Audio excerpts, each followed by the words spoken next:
We all love the Marvel Cinematic Universe, right? Well, we did, until Endgame. It's kinda gone off the rails since then. Okay, but before that, we had over 10 years of interconnected movies leading to multiple massive joint adventures. Something that had never been seen before. Actually, this kinda did happen before. What? Where? How? Who? The first franchise I can think of which tentatively explored the concept of a shared universe was Star Trek, during its heyday in the 90s, when multiple series were running at the same time. Oh, that's right, of course!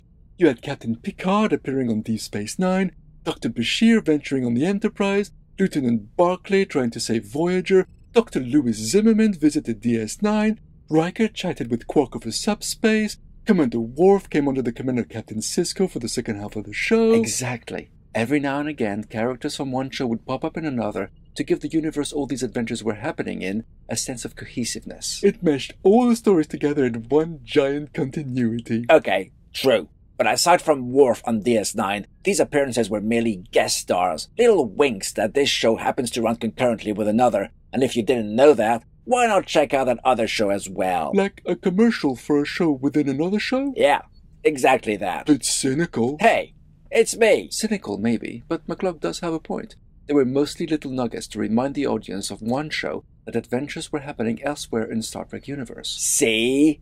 But really, that wasn't as encompassing as what Marvel achieved. If you're not convinced with Star Trek, how about the biggest shared universe that was created just before the MCU came on the scene, and which might actually come back in a pretty big way? What are you on about? Sorry, I'm getting ahead of myself. Let's talk about Doctor Who. You're not a fan? I'm no fan of the original show from the 60s, 70s, and 80s, no. Yeah, I know people say there were great stories in there, but the quality of the sets, effects, and the budget were laughable. Give me the original Star Trek, or even the first season of Space 1999 any day over that show. No, Gigi, it's definitely not for me. That's fine, McCluck, because I'm not going back that far.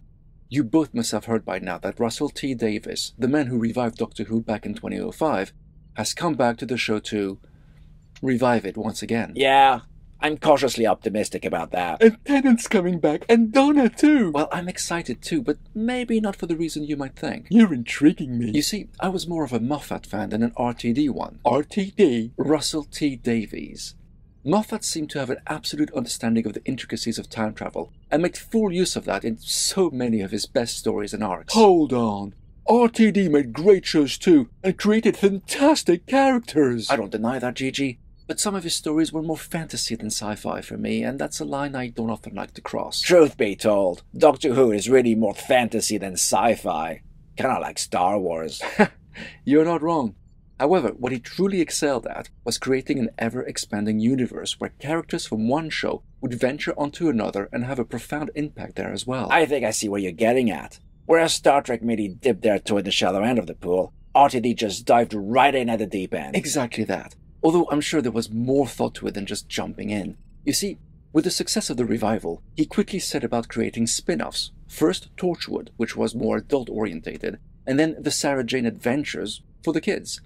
They had their own adventures, their own tone, and sometimes the heroes would intermingle with those other shows, creating a mesh of interconnected stories, which happened so naturally we just accepted it.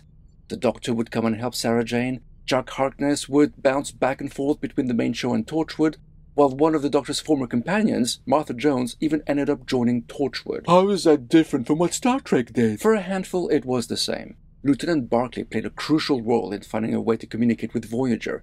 Dr. Zimmerman, the creator of the emergency medical hologram, ended up being responsible for revealing Dr. Bashir's dark secret. But for the most part, you could have removed those characters and even the scenes they were in, and nothing would really change in the overall arc of the story. Oh, I see. And then in 2008, RTD did something that had never been done before. He created a massive Avengers-style event before the Avengers was even a twinkle in Kevin Feige's eye. Hang on. 2008? The MCU had already started by then. Only just. May 2008 was when Iron Man came out. RTD's crossover event came out just 1 month later. The Avengers wouldn't appear for another 4 years, and there was no guarantee back then that Marvel's gamble would pay off. RTD's story started with Turn Left, a brilliant what-if scenario where we see what would have happened if Donna Noble had not got the job which led to her adventure in The Runaway Bride. Her absence led to the Doctor's death. Although we don't see them in the episode, the heroes of the Sarah Jane Adventures and Torchwood make their presence felt, sacrificing themselves to stop specific invasions the Doctor would have otherwise dealt with on his own. That was such a dark episode. And scary too. It still freaks me out when someone says to me, "There's something on your back." This story was the first to hint at what was to come, the first pebble cast into the lake, as it were. And the ripples spread. Exactly, and it all culminated in the two-part season finale, The Stolen Earth and Journey's End. All the people the Doctor encountered on Earth since the show's revival came back for one great adventure, as they all ganged together to save the Earth and the universe from the Daleks. Most had had their own individual stories by then, and all joined forces together, one team, one purpose. And if they weren't going to save the Earth, you can bet they would have avenged it. I see what you did there. RTD was a master of creating a shared universe. It was so seamless, we all just lapped it up as if it was the most natural thing in the world. This is something Moffat couldn't manage. Hell, why did we never get a spin-off of the Paternoster Gang? They were perfect, and it would have been so much fun. Instead, we got class, and the less said about that, the better. But why are you bringing this back up now? I know RTD's coming back, but all that's in the past. There's two reasons, actually. First, Disney is now investing in Doctor Who. In fact, the new adventures will air on Disney Plus outside of the UK. This would lead to a bigger budget and more exposure. And we know how hungry Disney are for shared universes. Except they're not managing those they have that well, are they? It's true that since Endgame, Marvel has frazzled into a disjointed mess, and Star Wars doesn't seem to figure out what it wants to be. At best, their attempts at interconnecting shows feels more like what Star Trek did back in the 90s. At worst, they make no sense whatsoever. So, why are you so optimistic? Put simply, because RTD is back in charge of Doctor Who. Listen to what he said in 2021, reminiscing about being in control of Doctor Who, Torchwood, and the Sarah Jane Adventures. I was in the middle of running an empire, and my god, I did that 10 years too soon, didn't I?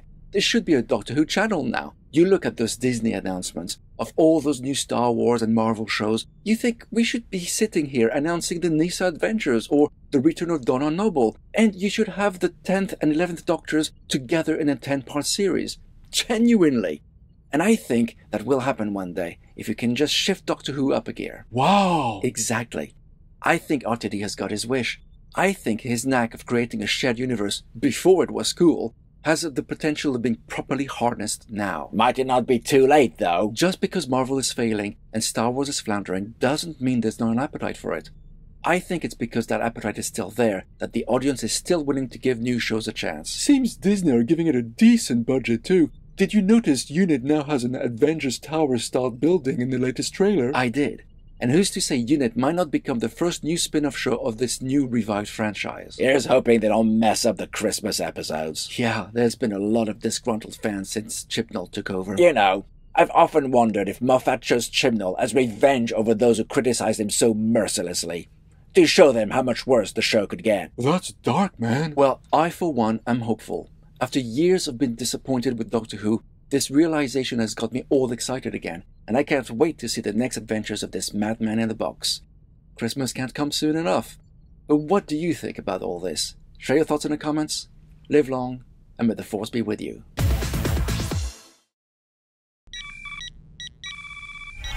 Mouse? What are you doing here? Don't try calling for security. I've isolated your quarters from the rest of the ship. We need to talk. Why did you lock yourself out of the ship? What? At first I thought it was Alicia being faulty, but it turns out she's been tampered with.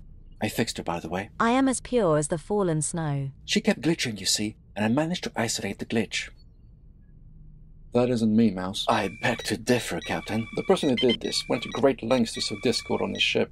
But look, if you recover the missing color from this clip... A red octopus mutant? Yes, it's Hydro, my twin brother.